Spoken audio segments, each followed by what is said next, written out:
história que atravessou séculos e chegou a Rolândia, essa pequena cidade no norte do Paraná. O nome foi inspirado em um guerreiro da Idade Média, Roland, que, pelo que conta a história, lutou pela liberdade. O nosso passeio pela cidade vai começar na estátua que foi erguida como símbolo da fundação da cidade. A professora Mafalda Guimarães mora aqui há 63 anos e ela que vai nos contar um pouquinho dessa história. Tudo bem, professora? Tudo bem. Professora, quem foi o Roland? Roland, segundo a história, ele foi um guerreiro que lutava por justiça e liberdade.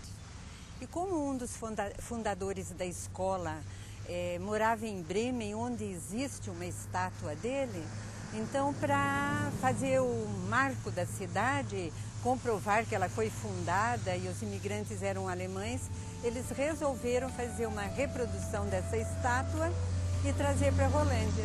Professora, essa estátua tem toda uma simbologia, né? Tem sim. Também, segundo a história, a população de Bremen queria um determinado espaço que pertencia a uma pessoa que tinha grandes posses, né, de terra. E ela concordou em ceder a terra se um deficiente físico, uma pessoa que parece que tinha problemas na perna, ela cederia toda a terra que ele conseguisse caminhar. Então, nos pés do Roland, tem uma figura que seria a figura dessa pessoa. Ele realmente caminhou e foi doado, então, todo aquele terreno que ele percorreu. Ele não conseguiu percorrer tudo o que ele pretendia, mas já ficou uma boa extensão, uma boa área de terra para os cidadãos. Que é a cidade de Bremen. Cidade de Bremen. Quando surgiu Rolândia, foram os alemães que vieram para cá? Foram os primeiros habitantes aqui da cidade, pelo menos que vieram de fora, eram alemães. A senhora veio para cá faz muitos anos, né? Qual é a lembrança que a senhora tem dessa cidade quando a senhora chegou aqui? Ah, eu tenho muitas. Essa região toda aqui era um bosque. Aos domingos, todo mundo vinha passear, ficava sentado embaixo das árvores, as crianças brincando, as pessoas conversando. Quando eu cheguei a Rolândia, já tinha estação ferroviária. Então ficava cheio de gente vendo o trem passar, porque ele ia até Arapongas. A estação fica aqui. A estação no mesmo lugar ainda. E a criançada ficava abanando a mão, parava para conversar, que o trem parava a tempo, a gente perguntava de onde que as pessoas eram. Era uma forma de diversão, né? E o trem passa aqui ainda? Passa, mas agora é trem de carga, não é mais um trem transporte, né, de passageiros, é trem de carga. A senhora que vai nos mostrar mais um pouquinho dessa cidade, né? Onde que a senhora vai nos levar agora?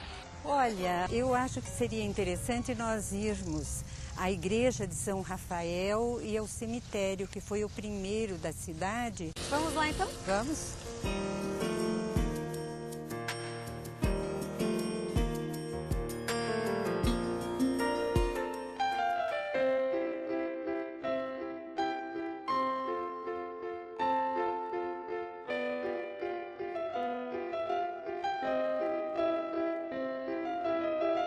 Esta é a igreja de São Rafael. Ali faz parte da paróquia de São José, que é a igreja que nós temos na cidade hoje. O terreno foi cedido por um fazendeiro aqui da época, porque o que ele sentiu necessidade era de se agrupar, porque ficavam isolados pela região, todo sitiante. E eles estavam habituados a um outro tipo de civilização. Então começaram a se concentrar, motivo pelo qual foi construído primeiro de uma forma bem simples, de madeira. Inclusive ali dentro da igreja tem uma réplica, uma fotografia da época. E depois substituída por essa construção mais sofisticada.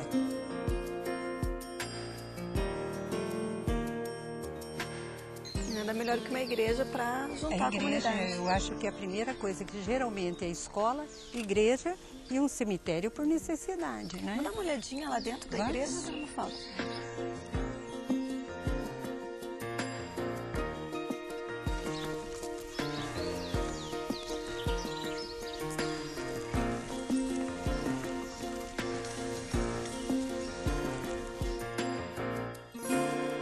Professora Mafara, essa igreja tem muitas referências alemãs.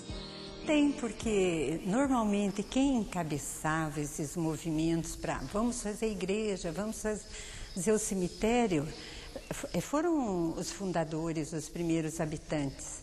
E a gente nota até no estilo da construção que ainda tem alguma coisa alemã, né?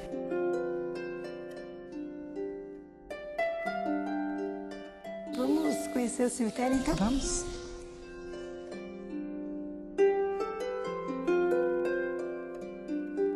Esse cemitério tem uma peculiaridade, que é justamente a parte de jardinagem, que não é tão comum na maioria dos cemitérios.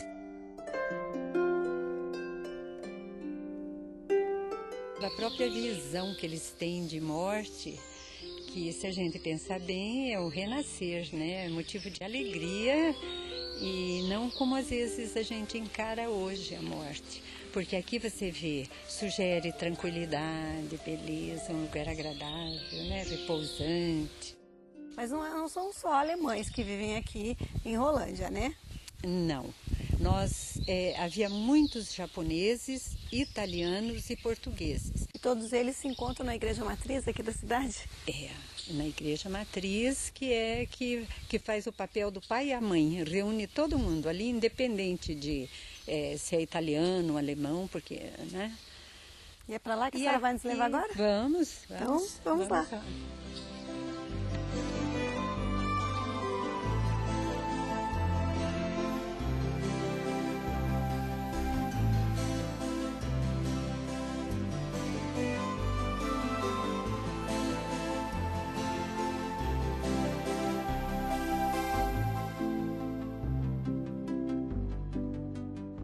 Ela foi construída com a colaboração de toda a população, tanto é que nós vemos nos vitrais o nome das famílias que colaboraram.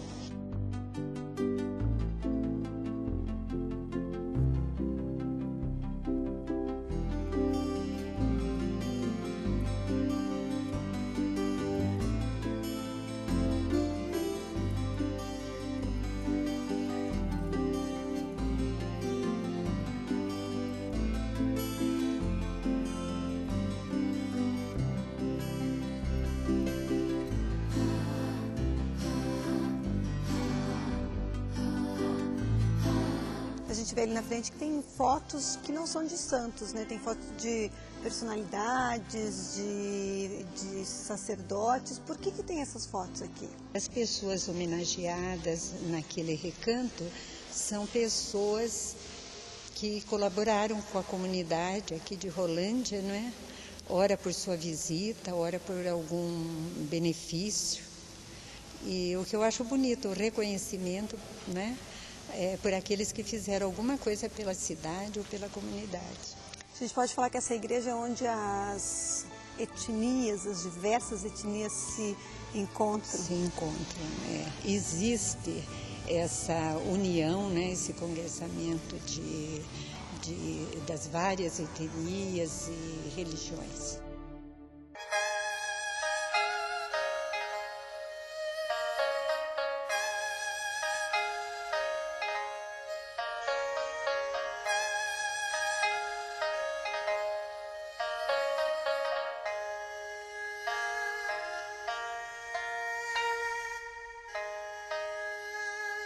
Rolândia já foi conhecida como a rainha do café e foi por causa das condições favoráveis para o desenvolvimento da planta que vieram para cá tantos imigrantes. Entre eles estavam os japoneses. Esse museu foi construído para comemorar os 70 anos da imigração japonesa no Paraná. Houve uma grande comemoração na época, né, professora? Houve uma grande comemoração, inclusive nós recebemos a visita do príncipe e da princesa do Japão, o presidente, governador. Eles fizeram um passeio pela cidade toda. Sabe aquela história de bandeirinha, sacudindo bandeirinha e rindo e gritando o nome das autoridades? Foi uma festa assim que marcou a comunidade aqui de Rolândia. Esse museu guarda muitas lembranças da época em que eles chegaram aqui, né? Guarda, e eu digo que às vezes eu fico assim impressionada com os recursos que eles exigia um esforço fora do comum para eles trabalharem, né? Tem até algumas curiosidades aqui no museu. Tem muitas curiosidades. Por exemplo? Por exemplo, o que eu sempre costumo admirar é um traje de um guerreiro japonês que deve ter sido trazido de lá.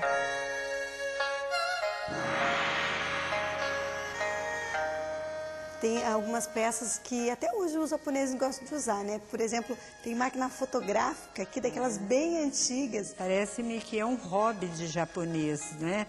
Máquina fotográfica, especialidade deles, para começar, né? Eles também vieram para cá e tiveram que trabalhar muito no começo. Né, professora? Todos naquela época, não só os homens, as mulheres, crianças, era o hábito assim familiar de trabalho, não é? Não era dividido, não. Professora, muito obrigada por ser nossa guia nesse passeio hoje por Rolândia. Foi muito, muito agradável. Eu que agradeço a deferência, terem se lembrado de mim para fazer este passeio por Rolândia, né?